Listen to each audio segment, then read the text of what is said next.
Bonjour chers étudiants et bienvenue dans ce complément de la série de TD numéro 1. Donc je vais parler toujours sur les problèmes de l'analyse vectorielle. Donc je vais définir ce que c'est que la circulation d'un vecteur. On va voir son relation avec le travail, avec la notion de force conservative, non conservative. Je vais parler de la notion de champ de gradient. Quand est-ce qu'on dit que ce champ est un champ de gradient? Comment le vérifier? Autrement dit, ce qu'on appelle aussi un champ irrotationnel. Au dernier point, je vais parler d'un des théorèmes les plus intéressants qui est le théorème de la divergence ou bien théorème de Green-Ostrogradsky. Donc c'est un théorème qui permet de transformer une intégrale sur une surface en une intégrale sur un volume. Et dans certains cas, c'est plus facile de calculer l'intégrale sur le volume que sur la surface. Dans d'autres cas, c'est l'inverse. Et donc ça permet de calculer l'une ou l'autre et déduire le flux d'un vecteur. Voilà ce que c'est que l'analyse, le théorème de Green-Ostrogradsky. On va l'appliquer à ce problème exactement. Bien. Dans la première partie de cette vidéo, j'ai déjà corrigé le problème 1. C'est une application directe du produit scalaire qui a permis de déterminer l'angle entre les deux diagonales d'un cube. Dans l'exercice 2, c'est un problème où j'ai expliqué comment déterminer la normale à la surface d'un plan, soit en utilisant le produit vectoriel, cross product, ou bien la notion de gradient. On peut l'utiliser aussi si on connaît l'équation du plan. Eh bien, dans cette vidéo, je vais parler de deux points suivants, circulation et théorème de la divergence. Bien. Qu'est-ce qu'il nous dit ce théorème de la divergence? Il nous dit que le flux d'un vecteur à travers une surface fermée, on peut le calculer aussi, en calculant la divergence de ce vecteur à travers le volume qui entoure la surface. Ça veut dire, si je prends ce cube par exemple, il a combien de surfaces le cube? Il a 6 surfaces, ils sont numérotées ici. Voilà la surface 1, la surface opposée c'est 2, voilà la surface 3, ensuite la surface opposée c'est la surface 4, et voilà la surface 5, voilà la surface 6. Donc si vous avez un vecteur et vous calculez le produit scalaire A scalaire D de S et vous intégrez sur les 6 surfaces, c'est aussi exactement égal à la divergence de A fois le volume qui est entouré par le cube. Vous voyez la puissance de ce théorème. Ça nous permet de calculer le flux facilement à travers la deuxième intégrale. Vous allez voir, le calcul de cette deuxième intégrale va être très rapide, alors que la première, il y aura beaucoup de calculs. Donc ça permet de transformer une intégrale sur un volume à une intégrale sur une surface et réciproquement. Bien. Donc on va essayer de calculer ces deux termes et montrer qu'ils sont égaux. Donc on va essayer de vérifier ce théorème de la divergence. Bien, voilà notre vecteur A. La première chose, on va calculer divergence de A, que je vous rappelle, c'est un scalaire, c'est le produit scalaire de nabla scalaire A.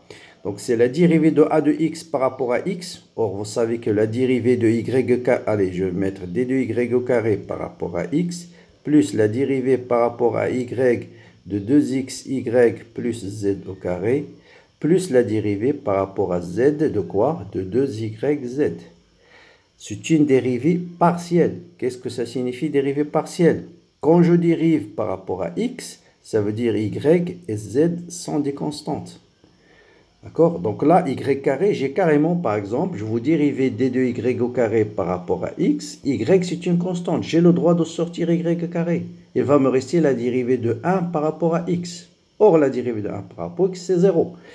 Donc, la divergence, la dérivée de y carré, c'est 0. La dérivée de 2xy par rapport à y, ça va me donner 2x. Vous travaillez comme si 2x est une constante. La dérivée de z carré, c'est 0. Et puis la dérivée de 2yz par rapport à z, c'est 2y.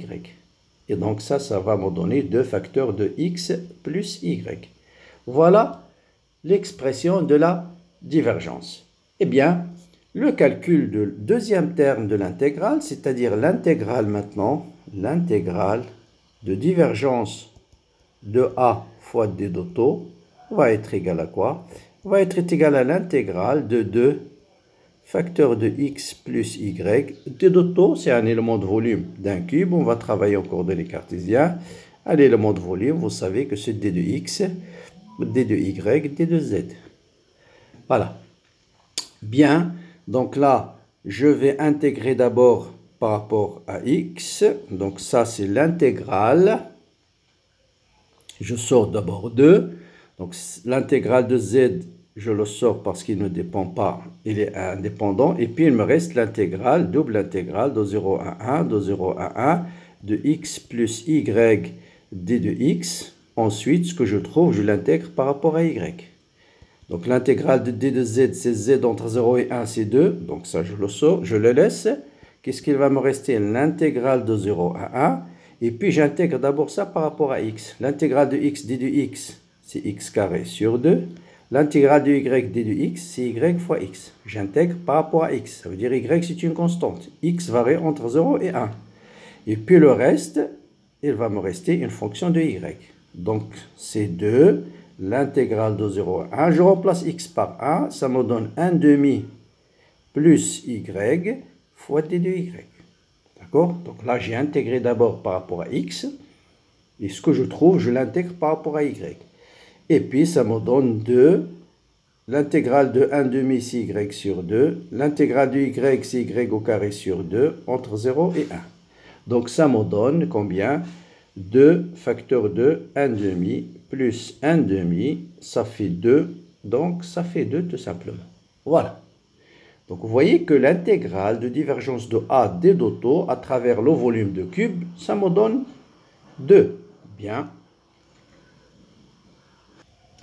Bien. Maintenant, je vais calculer le deuxième terme, c'est-à-dire le flux des vecteurs A à travers les 6 surfaces du cube.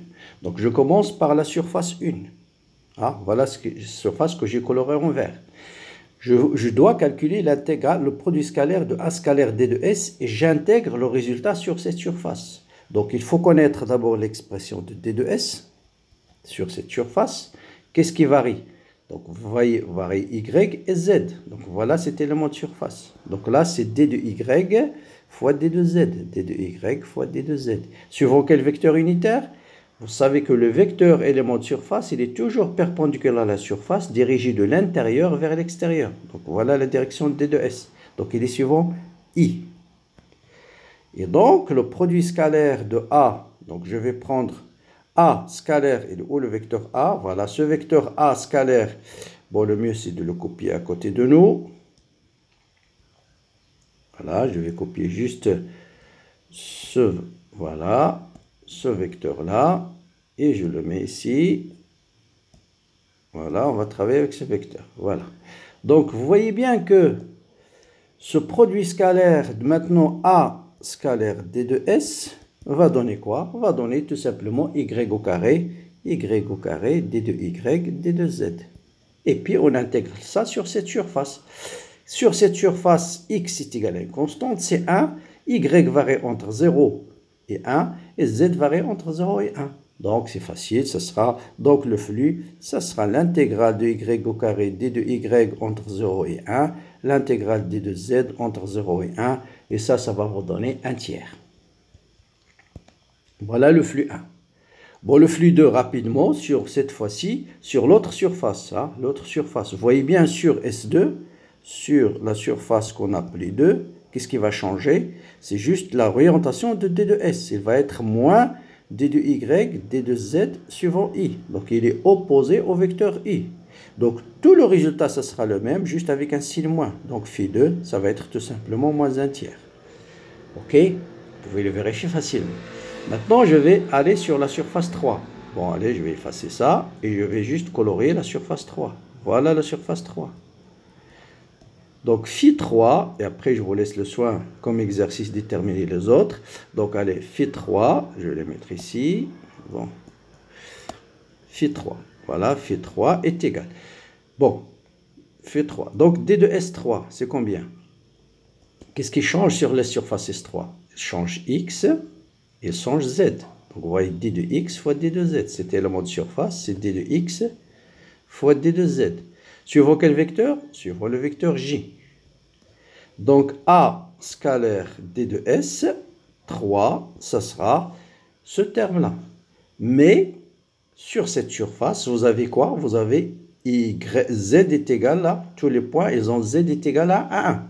Donc, Z est égal à à 1. D'accord? Donc, non, pas z égale à 1, pardon. Y égale à 1. D'accord? Y égale à 1. Donc, ce produit scalaire, donc J avec J, va rester 2x.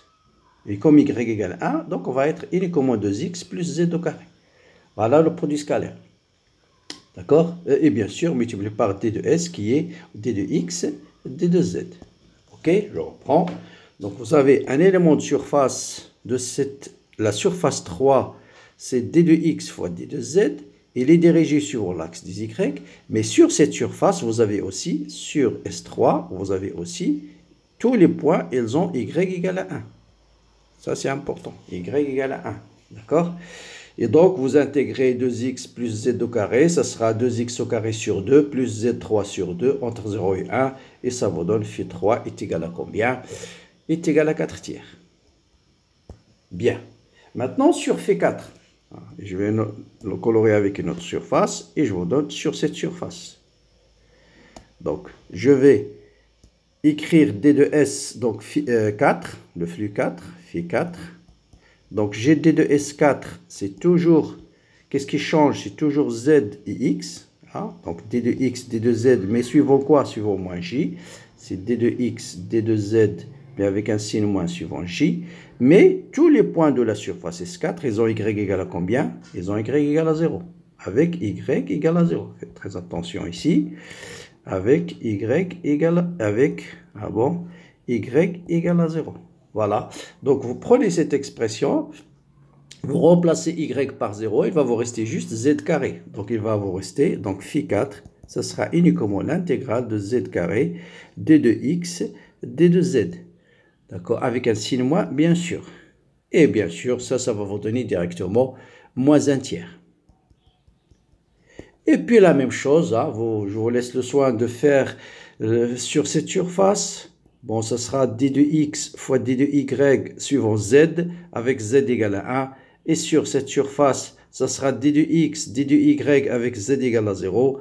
Sur la, voilà, voilà, c'est ça, avec z égale à 0.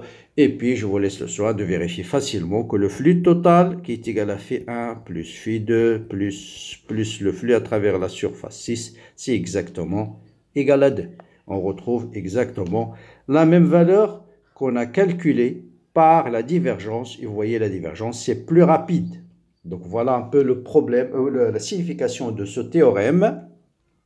Vous calculez le flux de ce vecteur, d'un vecteur à travers une surface fermée. Bien sûr, une surface fermée, c'est un cube, c'est un cylindre, c'est une sphère fermée. Hein. Je vous parle, quand on parle de surface fermée, c'est avec, vous êtes à l'intérieur et vous êtes enfermé dans cette surface. Donc, je suis à l'intérieur de cube, je vois 6 surfaces. Donc, le flux d'un vecteur à travers les 6 surfaces, d'après le théorème de la divergence, c'est aussi exactement égal à la divergence de A à travers le volume qui est entouré par les surfaces. C'est-à-dire le volume de quoi? Le volume du cube. Voilà, et on a montré que les deux quantités sont égales. Voilà une application et une interprétation de ce théorème de la divergence. Bien.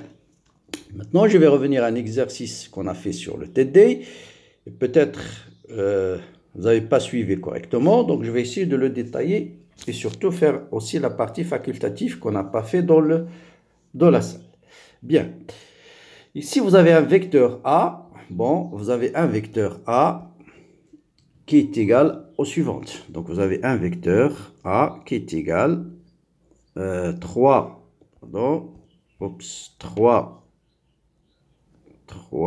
x au carré plus 6y suivant i.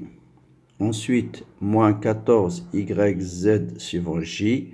Et ensuite, plus 20 xz au carré. Xz au carré. Bon, le problème avec tablette. Suivant k. Voilà. Quel est l'objectif de l'exercice? C'est de calculer ce qu'on appelle la circulation. Circulation d'un vecteur. Qu'est-ce que c'est que la circulation d'un vecteur par définition? On en appelle C, c'est tout simplement le produit scalaire de A scalaire D de L, entre par exemple le point A et le point B. Donc vous avez une courbe quelconque, courbe gamma, bon, problème dans certaines régions, voilà une courbe gamma qui part de A vers le point B.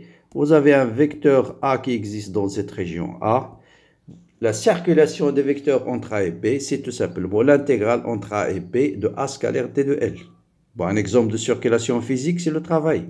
Le travail d'une force, et ça, si A c'est une force, le travail de la force entre A et B, par définition, c'est l'intégrale de A à B de quoi? De F scalaire D de L. Donc le travail, c'est la circulation de la force entre le point de départ et le point final. Donc en coordonnées cartésiennes, vous savez bien sûr que D de L, c'est D de X suivant I plus D de Y suivant J plus D de Z suivant K. Donc cette circulation dans le cas général, ça je l'appelle AX, donc c'est AX fois D de X plus AY fois D de Y plus A de Z fois D de Z. Circulation d'un vecteur qui a pour composante AX, AY, AZ. Voilà, ou bien cette formule, ou bien cette formule. C'est la même chose. Très bien. Donc là, on nous demande de calculer cette circulation suivant deux chemins. Et on va voir la signification. Donc voilà, vous avez votre repère X, Y, Z. Le premier chemin dont on nous demande de calculer la circulation, c'est le chemin qui part de 0 vers le point A de coordonnées 1, 1. Donc voilà le 1, voilà X égale à 1, Y égale à 1. Ensuite, on va remonter de Z égale à 1. Voilà le point M. Donc, on va aller sur cette courbe-là. Voilà, sur cette courbe-là. On va calculer la circulation de ce vecteur. Hein, de ce vecteur. Bon, je vais le réécrire. Donc, directement, bon, allez, on va les réécrire quand même pour avoir en face de nous. Donc, A, c'est 3x carré. 3x carré plus 6i. Oh là là. Bon. A est égal à 3x carré plus 6y suivant i moins 14yz suivant j. Ensuite, plus 20xz carré suivant k. Donc la circulation de A, qui est l'intégrale de A scalaire D de L, ça sera par définition l'intégrale de 3x carré plus 6y, ça c'est AX fois D de X, plus ou bien moins l'intégrale de 14yz fois D de Y, et plus, bon allez on va mettre juste sur le même intégral, et plus 20 plus 20xz carré fois D de Z. Comment calculer cette intégrale sur le chemin OM? Eh bien, dans le calcul de l'intégrale curviligne, il faut toujours essayer de paramétrer la courbe.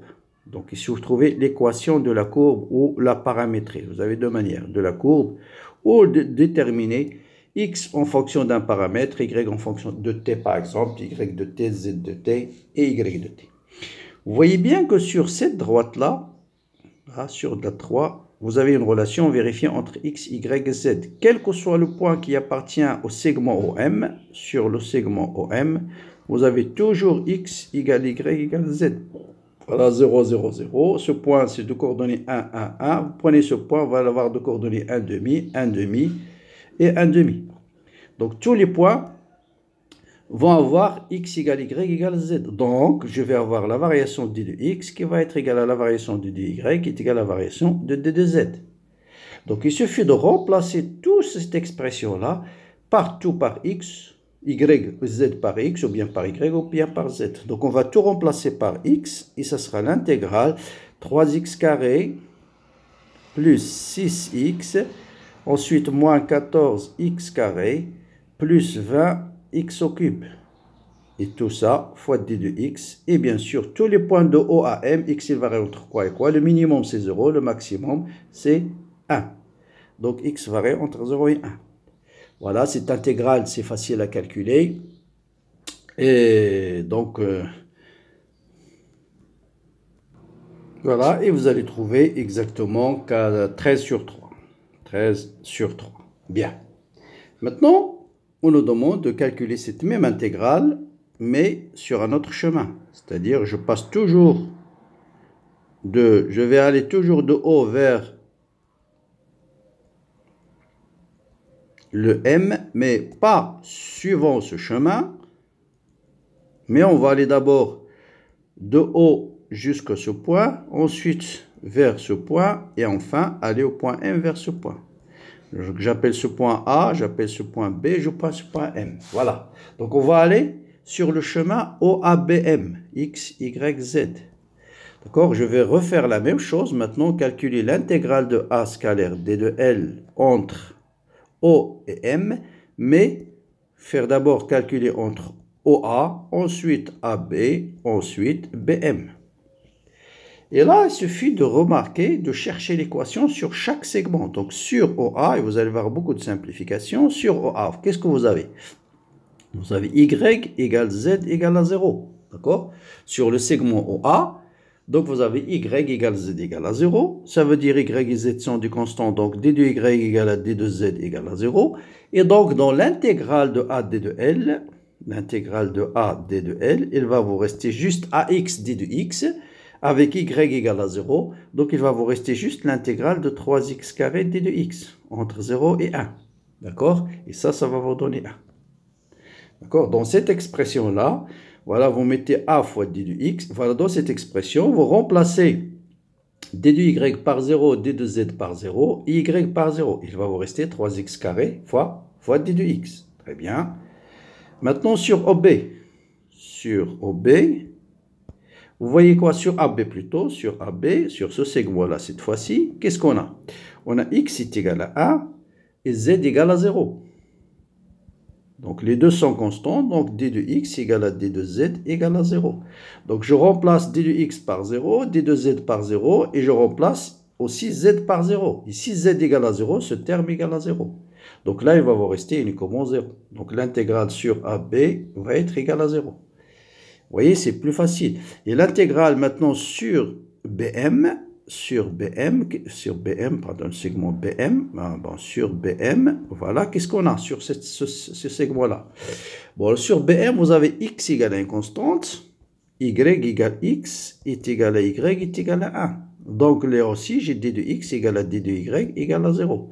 Donc je remplace d de x par 0, d de y par 0 et x par 1. Qu'est-ce qu'il va me rester? 20z au carré. Donc cette intégrale, l'intégrale sur, comment on appelle ça, BM, ça sera l'intégrale de z au carré d de z. Entre 0, 20z au carré, pardon, et parce qu'il y a 20x fois z au carré, il va me rester donc 20z au carré, tout simplement d de z, parce qu'il faut remplacer x par 1. Entre 0 et 1. Et là, ça va vous donner 20 sur 3. Donc, si je calcule l'intégrale, cette fois-ci, entre O et M, je vais avoir 1 plus 20 sur 3. 1 plus 20 sur 3. Donc, ça me donne 23 sur 3. Il est différent de 13 sur 3 qu'on a trouvé sur le premier chemin. Donc, vous voyez bien que la circulation dépend du chemin suivi. Donc, conclusion sur cet exercice, la circulation dépend du chemin suivi, dépend du chemin. Qu'est-ce qu'on dit dans ce cas? On dit que A n'est pas un champ de gradient. Ça veut dire A n'est pas un champ de gradient. Qu'est-ce que ça signifie? N'est pas un champ de gradient. Ça veut dire, je ne peux pas trouver, il n'existe pas une fonction f, une fonction scalaire ou bien un champ scalaire f, tel que je peux écrire A est égal à gradient de f. Vous ne pouvez pas le trouver. Vous ne pouvez pas trouver une fonction scalaire f de x qui dépend de x, y, z, tel que son gradient est égal à A. Donc on dit que c'est un champ ne dérive pas d'un potentiel. Je ne peux pas l'écrire comme étant le gradient d'une fonction. D'accord? Et c'est ce qu'on appelle un champ irrotationnel. Donc A, c'est un champ irrotationnel. Ça veut dire, vous allez calculer rotationnel de A, pardon, non, c'est pas champ irrotationnel, c'est lorsqu'il égale à 0. Donc ça veut dire tout simplement, A, ça veut dire tout simplement que rotationnel de A, il est différent de 0, contraire. Donc le rotationnel de A, il est différent de 0. Vous pouvez le vérifier, hein, rotationnel, c'est le produit scalaire d'un abla vectoriel A. Vous pouvez vérifier que c'est nul. Très bien. Maintenant, on va traiter rapidement le deuxième cas, qui est un cas facultatif, où cette fois-ci, vous allez voir que c'est un champ. Je vous donne les indications pour faire l'exercice complet. D'accord? Bon, le vecteur, ou plutôt le champ B, je cherche son expression. facultatif. Prenons par exemple, cette fois-ci, on va faire le même exercice rapidement avec le champ B égale à quoi? Est égal à Z fois I moins Y fois J plus X fois K. Là, on peut vérifier tout de suite que rotationnel de B égale à 0. Ah, vous pouvez vérifier. Rotationnel de B, c'est le produit vectoriel de nabla D sur dx, D sur dy, D sur dz vectoriel z moins y, x. Et ça va vous donner, vous barrez la première ligne, c'est 0. Vous barrez la deuxième ligne, ça vous donne 1 moins 1, c'est 0. Vous barrez la deuxième ligne, ça vous donne d de y par rapport à x, c'est 0. d de z par rapport à y, c'est 0. Donc, c'est un champ irrotationnel. Donc, on parle, donc B est égal à un champ irrotationnel. Un champ irrotationnel ou rotationnel ou un champ de gradient. C'est un champ de gradient. C'est-à-dire, là, je peux trouver une fonction f telle que B égale à gradient de f. Donc, si vous calculez la circulation de ce vecteur entre O et M sur les deux chemins, c'est 1 de B scalaire D de L, ça je vous laisse le soin de le faire, exactement les mêmes étapes, ou bien l'intégrale de O à A plus l'intégrale de A à B plus l'intégrale de B à M, vous allez trouver exactement la même valeur. Très bien. Donc pourquoi on dit dans ce cas c'est un champ de gradient, la circulation de cette fois-ci ne dépend pas du chemin suivi. Parce que si je veux calculer la circulation de O à M de B scalaire D de L, si B est un champ de gradient, ça veut dire qu'il existe une fonction f telle que B égale à gradient de f, et on va déterminer exactement cette fonction. Donc si B est égal à gradient de f, si c'est un champ de gradient, cette circulation, ça sera l'intégrale de 0 à m de gradient de f, scalaire d de L. Or, par définition, c'est quoi gradient de f scalaire d de L? Ça, on l'a défini. C'est tout simplement la différentielle de f entre 0 et m. Et l'intégrale d de f, c'est f. Donc, ça vous donne f de m moins f de o. Donc, vous voyez, c'est indépendant. Je pars de o vers un point m. Quel que soit le chemin que je vais suivre, vous avez la circulation ne dépend que de la valeur de la fonction au point m, au point final, moins la valeur de la fonction au point initial. Dans ce cas-là, on parle, s'il s'agit d'une force conservative. Application au poids. Vous savez tous que application au poids de la force. Bon, imaginons, le poids, vous voyez bien que toujours il décile moins ou plus, ça dépend de l'orientation de l'axe. Si j'oriente l'axe au z vers le haut, vous savez bien que le poids est défini par quoi? Le vecteur poids, c'est moins mg suivant au z. Est-ce que c'est un champ de gradient, ce vecteur? Oui. Est-ce que je peux trouver une fonction telle que P égale à gradient? Eh bien, c'est facile. Vous faites gradient de moins mgz. Vous calculez le gradient de cette fonction scalaire. Vous allez trouver tout simplement moins mg suivant z. Pourquoi? Parce que le gradient de ça, c'est la dérivée de ça par rapport à x suivant i, c'est 0. La dérivée de ça par rapport à z, c'est 0. La dérivée de moins mgz par rapport à z suivant z, ça vous donne moins mg suivant z. Vous voyez? Donc là, si je veux calculer l'intégrale, le travail par exemple du poids entre une position Z1 à une position Z2, position Z1 et Z2, travail de poids entre Z1 et Z2, D de L plutôt ici, le travail. Je vais remplacer le poids par gradient de moins mgz fois d de L. Et ça, c'est tout simplement moins mgz. Le gradient de f fois d de L, c'est d de f. Donc, je pose f est égal à moins mgz. Donc là, c'est gradient de f, l'intégrale de gradient de f fois d de L entre z1 et z2. Et ça, c'est d de f. Et donc, l'intégrale d de f, c'est f. Donc, c'est f entre z1 et z2. Entre z1 et z2. Donc, c'est f de z2 moins f de z1. Voilà, vous remplacez. Donc, ce sera moins mgz2 moins mgz1. Donc, c'est mgz1 moins mgz2. Vous voyez bien que le travail du poids ne dépend pas du chemin suivi. Eh bien, la notion de gradient, vous allez voir, elle est très utile en mécanique. Ça permet de déterminer l'énergie potentielle d'une façon très simple. Si vous écrivez une force comme étant le moins grade d'une fonction scalaire, dans notre cas Cp, c'est moins, je peux sortir le signe moins, c'est moins grade de mgz, eh bien, je peux dire tout de suite que l'énergie potentielle, c'est mgz plus une constante. Vous voyez? Donc, parce que la force, d'une façon générale, c'est moins grade de l'énergie potentielle. Bon, voilà pour cette vidéo très détaillée sur l'utilité de l'analyse vectorielle, sur la notion de circulation. Qu'est-ce que ça signifie un champ de gradient? Ça signifie tout simplement que la circulation ne dépend pas du chemin suivi. Si un champ n'est pas un champ de gradient, la circulation dépend du chemin suivi. Un champ de gradient, c'est ce qu'on appelle un champ irrotationnel, ça veut dire son rotationnel égale à 0. Donc pour vérifier si c'est un champ de gradient, il suffit de vérifier rotationnel. Bon, maintenant il nous reste une petite dernière question. On a dit que ce vecteur-là, je peux l'écrire qui est égal à z suivant i, moins y suivant j, plus x suivant k.